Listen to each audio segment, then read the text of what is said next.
When Pastor Junia Joplin was younger, she was told to always tell her truth. And last month, she did exactly that.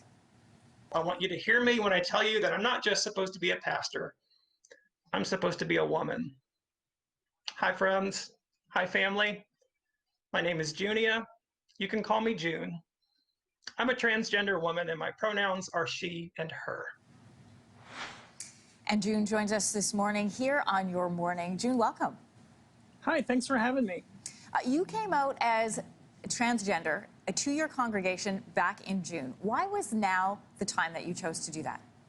Yeah, a month ago today.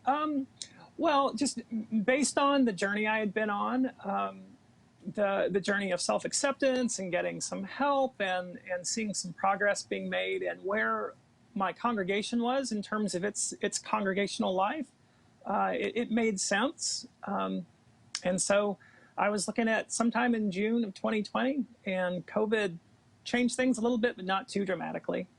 Yeah, most services went online, as we saw from your sermon there.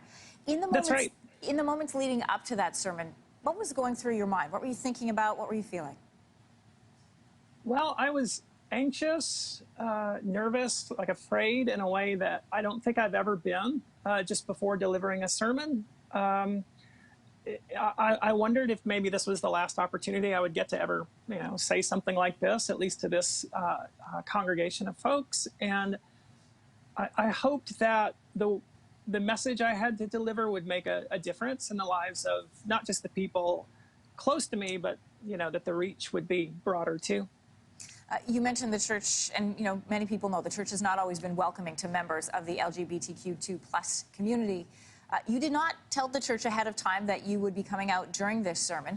What's been the response since you delivered it a month ago today? Well, folks are kind of all over the place. In most congregations, you'll have folks who are theologically or socially kind of all across the spectrum. And I would say that most of the people that have been reaching out to me have been overwhelmingly positive and accepting and loving. I had I had lunch with a couple of church members just on Sunday afternoon, and they said, we think that this new version of our pastor is better than ever. Why did you choose the name Junia? I chose the name Junia because in the New Testament letter of Romans, there is an apostle named Junia. And she was a female apostle that male translators of the New Testament masculinized for centuries. They saw that name and said there couldn't possibly have been a female apostle. And so they made up a name that really didn't exist. They put an S on the end of it, Junius, which I think in the language of the New Testament is a masculine version of the name.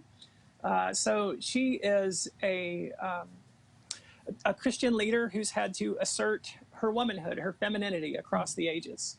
So it fits. June, just before we let you go, you sent out a tweet yesterday in preparation of coming onto Your Morning, talking about the dress that you'd be choosing to wear. Yeah. Is this the dress that you were talking about, and what's the significance for you? Yeah, well, I lived in Richmond, Virginia for 12 years. I went to seminary there. I served my first pastorate there.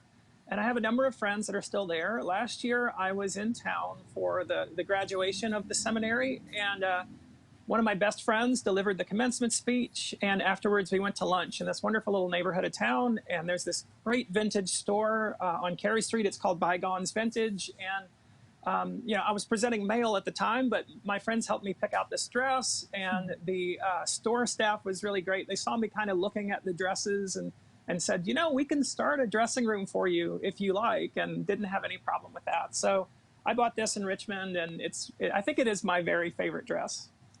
June, I want to thank you for coming on Your Morning. Great to meet you. Thanks for sharing your story with the rest of Canada here.